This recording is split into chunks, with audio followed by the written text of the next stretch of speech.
Le journal Bemba Sibi. Au sommaire de cette édition, lancement ce matin par le président de la transition, le colonel Assimi Goïta, des travaux d'aménagement et d'élargissement de la route nationale numéro 27 Bamako-Koulikoro sur 9 km 420 mètres. Une infrastructure allant du rond-point du Grand Hôtel à celui de Boulkasombougou-Kouloubleni. Coût du projet 33 milliards de francs CFA. Fini la pénurie du carburant Jet A1 dans nos aéroports, une pénurie due à la forte demande lors du Hajj. Désormais, de 300 000 litres, le stock du Jet A1 est passé à 1 200 000 litres, une quantité qui couvre suffisamment l'approvisionnement des avions. Nous irons à Tombouctou pour parler de l'occupation des enfants en cette période de grandes vacances. La plupart choisissent d'exercer des métiers histoire de se faire un peu de sous. Najim Babassi s'est assionné quelques ateliers de couture, de menuiserie, de garage automobile, entre autres. Son dossier à suivre. Et en sport, il sera question de Caridas du championnat national de football féminin où le titre se joue demain. En basketball, le coup d'envoi de la phase Caridas du championnat national sera donné également demain mercredi. Le résumé de l'actualité sportive en fin de journal avec Siragatou Sissé. Voilà pour les titres, le développement dans un instant. Une fois de plus, bonjour et bienvenue dans ce journal. Le président de la transition, le colonel Assimi Goïta, vient donc de donner le coup d'envoi des travaux d'aménagement et d'élargissement de la route nationale numéro 27 Bamako-Koulikoro sur 9 km 420 mètres. Il s'agit du tronçon Grand Hôtel de Bamako jusqu'au laboratoire central vétérinaire de Sotiba. L'État et la BEAD vont investir plus de 33 milliards de francs CFA. Pour le président de la transition, ce projet vise à soulager les habitants et surtout ceux qui fréquentent cette voie. L'objectif recherché est la fluidité et la modernisation du réseau routier. Dans 3 ans, la circulation alternée sera un vieux souvenir. Le colonel Assimi dit compter sur la compréhension pour permettre le déroulement des travaux. Nous l'écoutons au micro de Sirabachili. Ce projet structurant, ainsi bien que d'autres qui sont en cours de réalisation, s'inscrit dans le cadre de la mise en œuvre du plan d'action de la politique nationale des transports, d'infrastructures et du désenclavement. La réalisation de ces travaux d'aménagement permettra non seulement d'assurer la fluidité du trafic, aussi d'impulser la relance économique des zones traversées, mais surtout de renforcer la sécurité des usagers. Et je voudrais, une fois de plus, saluer la résilience du peuple malien et une fois de plus les demander à plus d'indulgence, de patience et de tolérance pour la période d'exécution de ces travaux. Et je voudrais surtout insister auprès du ministre des Transports, non seulement quant au suivi et au respect du délai requis pour la réalisation de ces travaux afin de minimiser les désagréments qui seront causés. Et ce communiqué avant de poursuivre ce journal émanant du ministère du Travail, de la fonction publique et du dialogue social dans le cadre de la célébration de la fête d'Achoura, 10e jour du mois de Muharram, premier mois du calendrier musulman. La journée du mercredi 17 juillet 2024, Achoura est chômée et payée sur toute l'étendue du territoire national. Sur un tout autre sujet, les amandes sont la matière première de l'huile végétale que l'usine Seydou Diogo Awa se propose de produire dans ses unités de fabrication. Une amande disponible en quantité à Sanangoroba où est installée l'usine. Pour faciliter les échanges entre les collectrices d'amandes et l'usine, le ministre de l'Industrie et du Commerce s'investit personnellement. Dans ce cadre, il a effectué une visite sur le site accompagné du PDG du complexe industriel. Les détails de cette visite avec ce reportage de Nyanya Aliou Traoré. 2 semaines après l'inauguration du complexe agro-industriel de la société Seydou Diogo Awa par le président de la transition, colonel Assimi Goïta, revoilà le ministre de l'Industrie et du Commerce à Sanankoroba. Moussa Alassane Diallo, accompagné de Seydou Keïta, dit Sédoublé, PDG du complexe, rencontre les femmes de la localité. Les invités du jour sont venus honorer un engagement suite à l'appel du maire de la ville, faire des ressources locales leur base de production. Mamadou Zan Traoré, maire de la commune urbaine de Sanankoroba. La crainte, c'était les femmes. Les femmes nous rassurent de produire 100% de l'usine. Véritable cheville ouvrière de la chaîne alimentaire de la zone, l'Union locale des productrices de beurre de karité de Sanankoroba, dans un échange franc et direct, prend langue avec la direction du complexe. L'amende qui n'a plus de secret pour ces braves dames versées dans la collecte et la transformation du produit depuis plusieurs années ont rassuré leurs invités de leur accompagnement. Kumba Samoura, présidente interprofession Karité du Mali. Nous, on a besoin de l'industrialisation de ce secteur-là. C'est ça qui nous manque. Donc, s'il y a déjà un promoteur qui s'ajoute à Malichi, ça ne fait que notre plaisir, notre bonheur, notre marche vers en avant. Donc, Seydou Keita, qu'il soit rassuré, son usine sera ravitaillée à plein. Moussa Alassane Diallo, ministre de l'Industrie et du Commerce. Le président de la transition, chef de l'État, a instruit le gouvernement d'apporter son appui, son accompagnement et tout son soutien à cette initiative de notre compatriote Seydou Keita. Dans la mise en œuvre de cette instruction du président de chef de l'État, nous avons rencontré l'ensemble des coopératives et les fêtières de l'interprofession Karité pour informer, sensibiliser et anticiper sur l'approvisionnement de l'usine en Karité pour la campagne qui démarre. La rencontre s'est tenue dans un bâtiment réalisé par le projet Unité de mise en œuvre du cadre intégré UMOSI au profit des groupements d'amende des femmes de la localité. Son coordinateur, Dansening Koulibaly, a fait visiter les lieux aux invités. Il a aussi expliqué que Sanankoroba est la première étape d'une série de mises en relation du complexe avec les coopératives locales. Je vous le disais dans le titre, c'est donc fini la pénurie du carburant Jet A1 dans nos aéroports. De 300 000 litres, le stock du Jet A1 est passé à 1 200 000 litres, une quantité qui couvre suffisamment l'approvisionnement des avions. La pénurie était due à la forte demande lors du Hadja, une situation qui avait joué sur certains vols ici au Mali et dans d'autres pays et qui avait fait beaucoup de tollé sur les réseaux sociaux. Dans une interview exclusive, le PDG des aéroports du Mali donne des explications et rassure les passagers. Le colonel Lassana Togola est interrogé par Sira Bachili.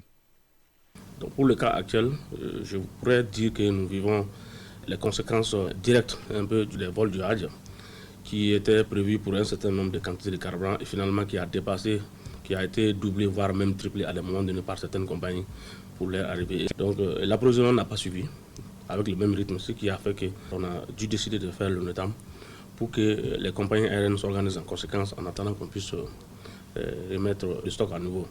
Donc nous avons, sans attendre, réuni les protagonistes afin de rehausser rapidement le niveau de stock. Vous pouvez assurer aujourd'hui que tout se passe bien à l'aéroport et que la situation va s'améliorer dans les jours à venir? Aujourd'hui, nous sommes à 1 200 000 litres. Et la situation va s'améliorer parce qu'on a beaucoup de citernes qui sont attendues. Et nous avons des partenaires qui sont prêts à bondir et à amener du carburant. Nous avons même des partenaires qui sont en mesure, qui se disent qu'ils sont en mesure d'amener plus de 2 millions de litres chaque 2 semaines, même 4 millions de litres. Mais tout se fera en coordination avec nos partenaires traditionnels. Nous ne pouvons pas permettre de laisser notre pays dans des situations alors que nous avons des fiscs qui peuvent intervenir. Il y a des partenariats avec certaines sociétés déjà. Si ces sociétés sont dans l'incapacité de satisfaire à la demande ou en tout cas de respecter leurs obligations contractuelles, nous sommes obligés en tant qu'État de prendre des dispositions pour que certains de nos fils qui ont la possibilité puissent vraiment intervenir pour qu'ensemble notre pays ne se trouve pas sur la sellette internationale aux yeux de tout le monde. Avec les 3 partenaires, c'est que chacun doit avoir à tout temps et en tout lieu au moins 600 000 litres de carburant. Ce qui correspond à 1 800 000 litres qui constituent le stock de sécurité. Mais on peut encore fermer les yeux jusqu'à ce que ça descende à 1 200 000 litres.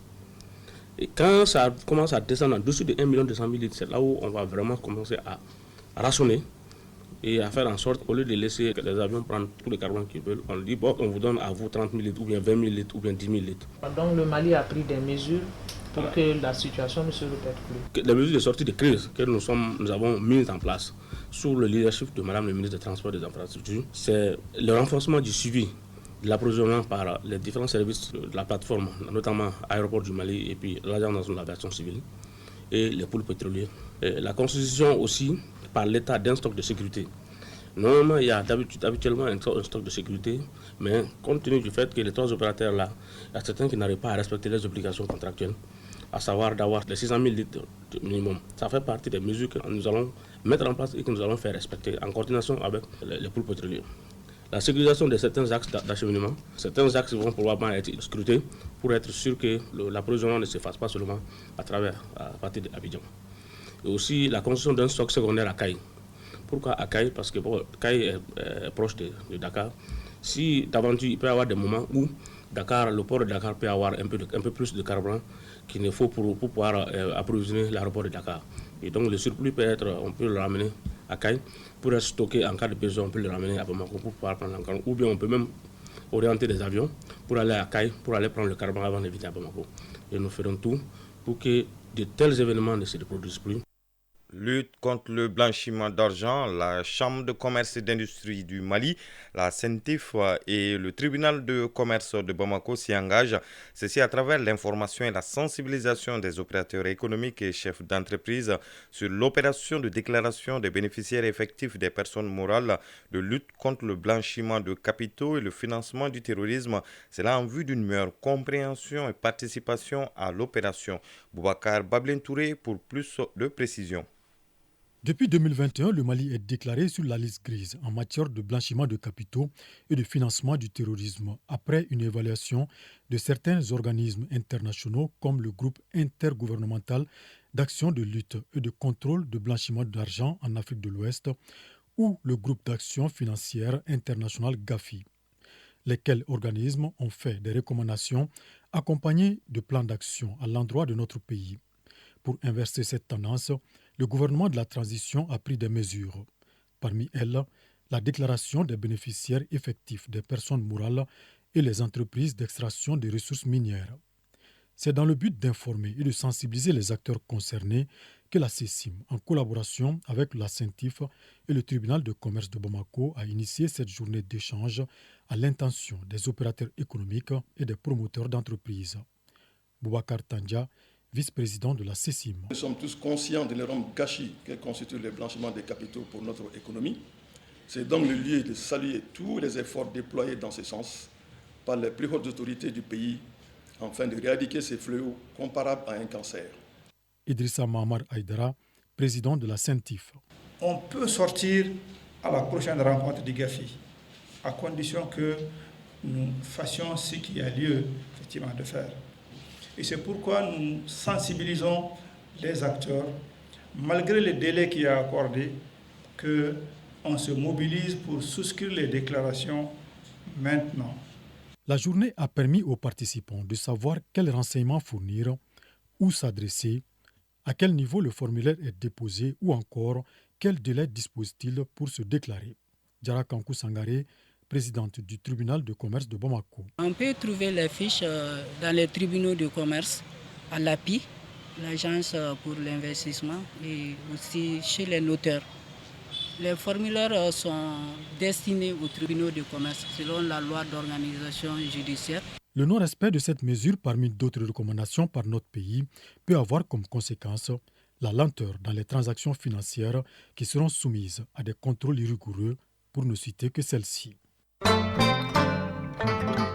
Mali Actualité, il est 13h passé de 13 minutes à présent. L'actualité hors de nos frontières en Éthiopie, au siège de l'Union africaine. Une réunion de 5 jours pour préparer le lancement d'un dialogue entre les organisations politiques et civiles du Soudan s'est achevée hier à Addis Abeba. Les participants ont signé une feuille de route pour mettre fin à la guerre par une transition démocratique. Mais les divisions demeurent et des participants importants manquaient à l'appel pour que le dialogue soit vraiment inclusif. Au Burundi, la dépouille de l'ancien président burundais Pierre Bouyaya doit être rapatriée aujourd'hui à Bujumbura où il va être réinhumé. Avec l'accord du pouvoir burundais, Pierre Bouyaya est décédé en décembre 2020 à Paris où il était allé se soigner. L'ancien président a été pendant longtemps haut représentant de l'Union africaine à Bamako au Mali. Il fut 2 fois président du Burundi de 1987 à 1993 et de 1996 à 2003.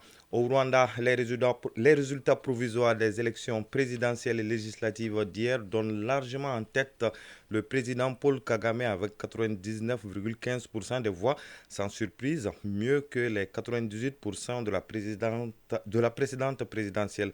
Toutefois, ce chiffre porte sur 79% des bulletins dépouillés et les résultats définitifs sont attendus pour le 27 juillet. Le chef du parti des Verts démocratiques, Franck Abineza, et le candidat indépendant Philippe Mpayimana avaient été les seuls candidats autorisés face au président sortant comme en 2017. Aux États-Unis, l'ancien président Donald Trump a été officiellement désigné hier soir candidat des Républicains à la présidentielle du 5 novembre prochain. À son tour, Donald Trump a choisi J.D. Vance, le sénateur de l'Ohio, je vais y arriver, pour assumer la fonction de vice-président des États-Unis en cas de victoire. Cette décision intervient au premier jour d'une convention chamboulée par sa tentative d'assassinat. Retour à l'actualité nationale pour prendre la direction de Tombouctou, où les élèves mettent à profit les vacances pour apprendre des métiers dans les ateliers de couture ou de menuiserie en passant par les garages automobiles. Ils constituent des éléments essentiels. Ce choix est bien apprécié par les parents d'élèves qui trouvent que cela les met à l'abri des besoins puisqu'ils gagnent un peu d'argent.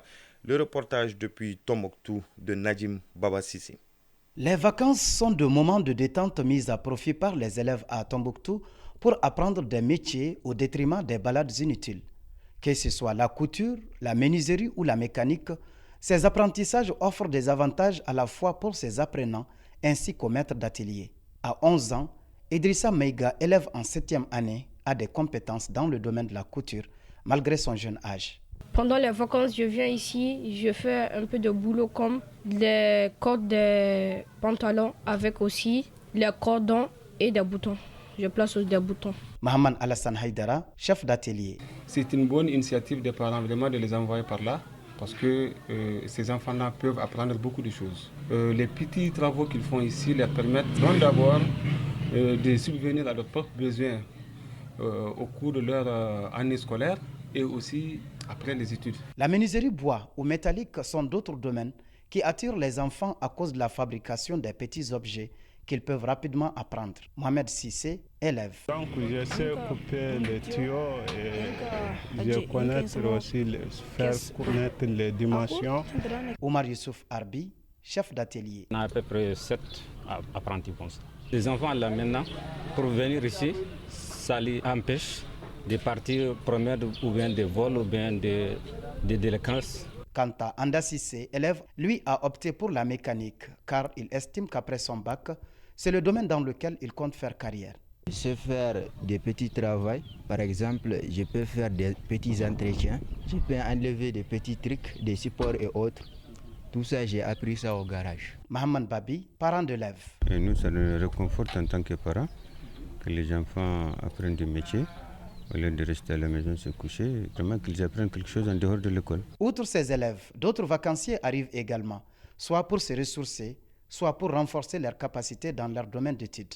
C'est le cas par exemple de Badou Tandina, qui fait la première année en journalisme et communication. C'est la station régionale ORTM qu'il a choisie pour ses 2 mois de vacances. Ces stages me profitent déjà parce que depuis les premiers jours que je suis arrivé ici, je n'ai pas regretté aussi. Je pense qu'avant la fin de mes stages, Inch'Allah, je serai quelqu'un de bien. Quant aux filles, les vacances sont opportunes pour aider les mamans à la cuisine et découvrir les techniques de cuisson des mets traditionnels.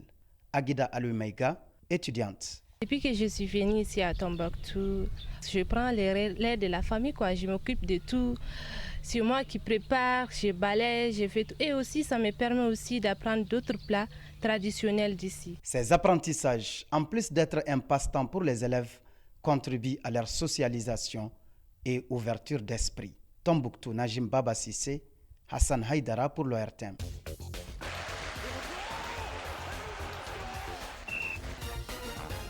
Voilà le générique qui annonce la page des sports de cette édition avec Siragatou Sissé. Bonjour Siragatou. Bonjour Bemba Sibi. Nous commençons par le championnat national de foot féminin phase Caridas. C'est demain mercredi que le titre se jouera et 3 équipes seront en lutte pour la couronne saison 2023-2024.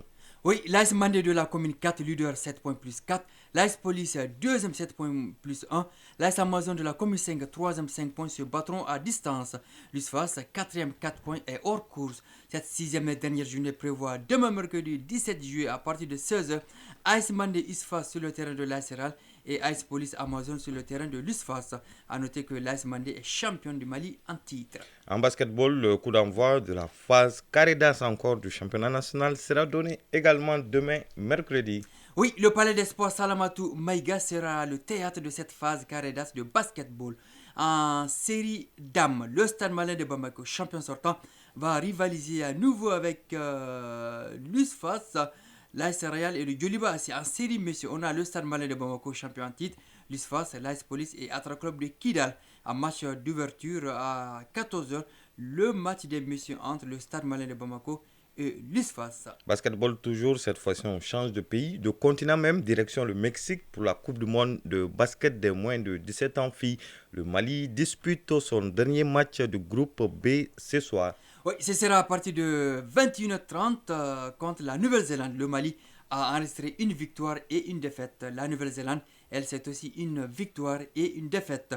En cas de succès, les Aiglones se classeraient deuxième derrière l'Italie, 2 victoires opposées au Mexique, maillon faible du groupe B, 2 défaites. Retour au foot cette fois-ci sur le vieux continent. L'événement en Espagne, c'est la présentation du Français Kylian Mbappé au Real de Madrid. Après la visite médicale et la signature du contrat pour 5 ans, Kylian Mbappé est devenu officiellement un joueur du Real Madrid. Sa présentation aux supporters a fait l'objet d'une cérémonie grandiose au stade Santiago Bernabéu devant 80 000 spectateurs. Il était 10h45 temps universel. Mbappé, habillé dans sa nouvelle tunique, floqué au numéro 9, pénètre sur la pelouse, ovationné avant de prendre la parole en espagnol. Je suis un joueur du Real Madrid. C'est un jour incroyable pour moi. J'avais un rêve, porter le maillot du Real Madrid, un club d'histoire, a dit Kylian Mbappé en présence de Zinedine Zidane, une haute légende du foot français. On espère que ce rêve va se concrétiser par beaucoup de titres pour Kylian Mbappé. Merci Sragatou Sissé pour toutes ces informations sportives et ce communiqué avant de boucler ce journal émanant du ministère du Travail, de la Fonction publique et du dialogue social.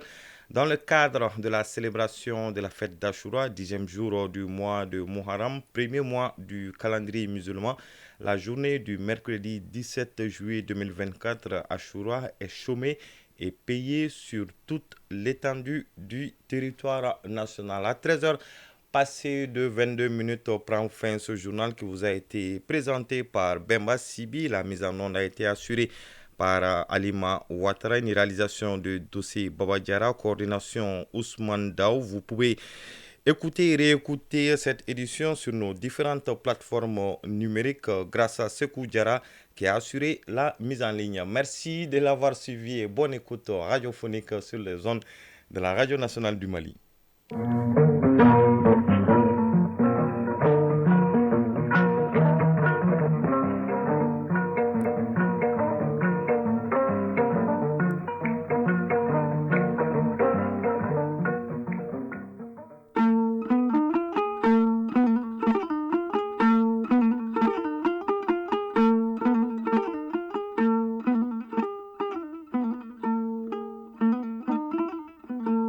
Radio Mali. Les avis et communiqués en français et en bamanankan.